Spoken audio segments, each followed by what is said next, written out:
A Jezabel falou assim: vou dar um jeito nesse cara. Inventou uma calúnia contra ele, falou que ele blasfemava contra o Deus de Israel, contra a autoridade do rei, mandou matar o Nabote, e o Elias ficou sabendo.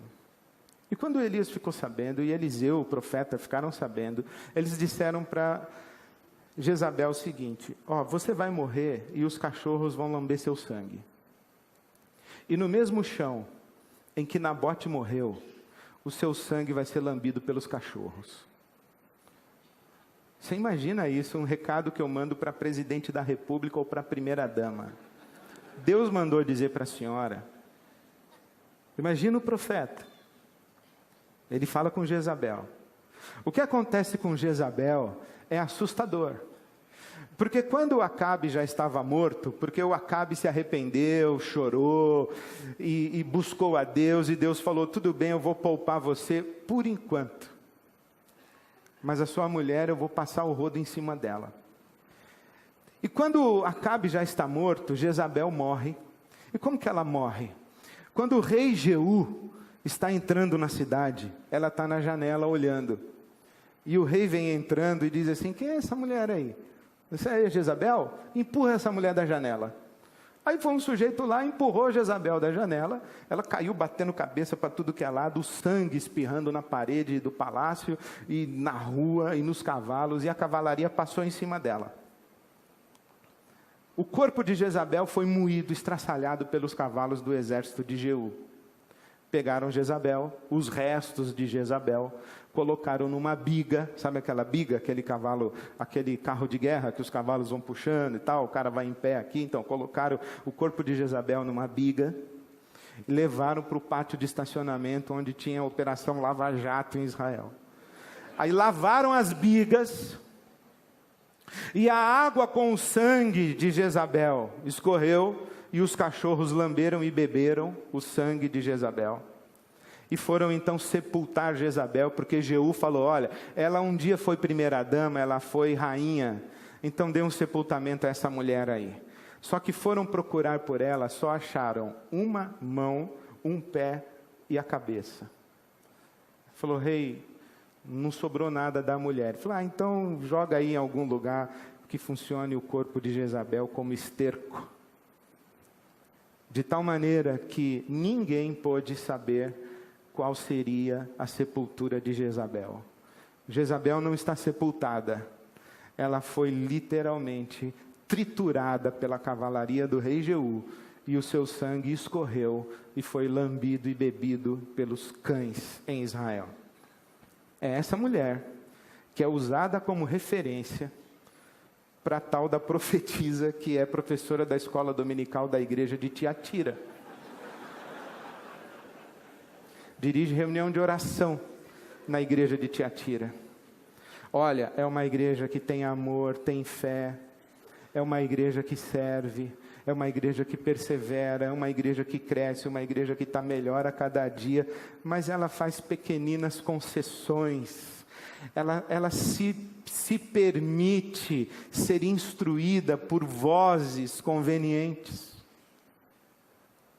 E aí essas vozes convenientes, que empurram a gente para ouvir outras vozes que não são as vozes de Deus ou a voz de Deus, essas vozes convenientes vão construindo uma lógica religiosa que Deus está chamando de diabólica.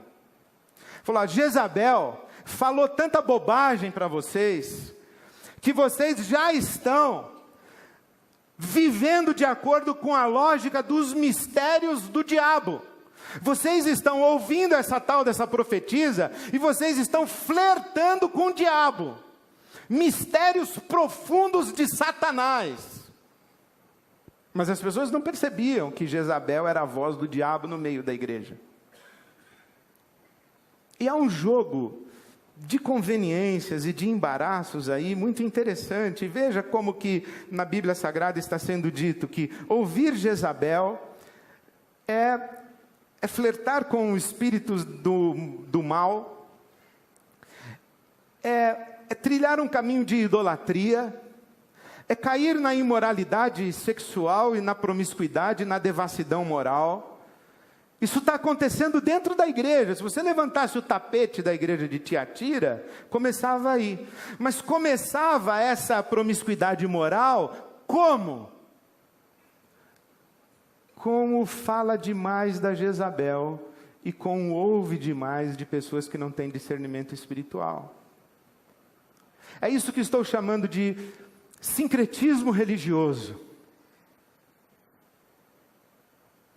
que vai induzindo as pessoas a escolherem na prateleira ou nas prateleiras do mercado religioso as verdades que lhes são convenientes. E elas vão montando uma religião à la carte, elas fazem o seu próprio cardápio religioso. É um pouquinho de budismo, é um pouquinho de teologia da prosperidade, é um pouquinho da Bíblia Sagrada, é um pouquinho do espiritismo kardecista, é um pouquinho de filosofia oriental, é um pouquinho de Freud, é um pouquinho de pastor fulano, bispo ciclano, apóstolo beltrano, e aí vai montando e cada um vai escolhendo o que quer ouvir.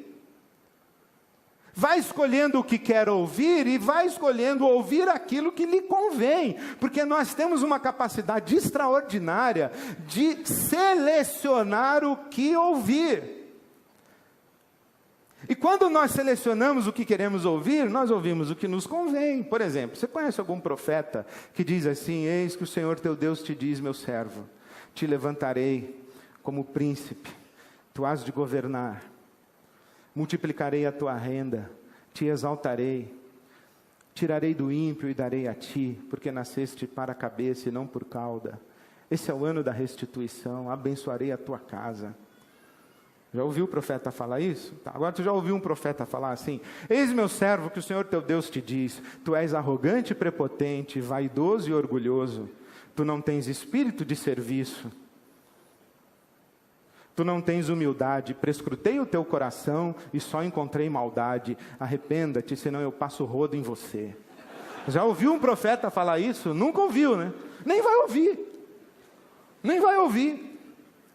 Nunca vai ouvir um profeta dizer o seguinte: ó, você está causando mal à sua família, está destruindo a sua casa, você está oprimindo a sua esposa, você, seu maldito, você, sua maldita língua solta, você está destruindo essa criança que você pensa que está educando, você está projetando nessa criança as suas fraquezas, você está projetando nessa criança as suas carências, você está projetando nessa criança as suas frustrações. Filha de Deus, arrepende-te, vai fazer uma terapia, dona. Você não ouve um profeta falar isso. E no dia que você ouvir, você muda de igreja. Você vai dizer que o profeta é mal educado, que o profeta não tem sensibilidade, aí você vai sair chorando. Imagina. Por quê? Porque a gente gosta de ouvir o que a gente quer. E quando a gente ouve o que a gente quer, a gente acaba servindo ídolos e não mais a Jesus. E quando a gente começa a servir os ídolos, qual é o ídolo que a gente mais gosta de servir? A gente mesmo. Qual é o maior ídolo que eu tenho? Eu sou o máximo. Eu tenho necessidades muito legítimas que você não compreende. Eu tenho dificuldades às quais você não dá atenção. Eu também tenho sentimentos, pessoal. Também tenho meus sentimentos. E olha, eu estou fazendo coisas na minha vida que, se você estivesse no meu lugar, você faria o mesmo. Não é verdade? Quem aqui vai julgar quem? Aí a gente começa a construir um evangelho que é demasiadamente conveniente a nós. E daqui a pouco a gente não precisa mais se converter, a gente não precisa mudar de valores, de prioridades, a gente não precisa mudar a agenda, a gente não precisa nada. A gente não precisa mais se converter.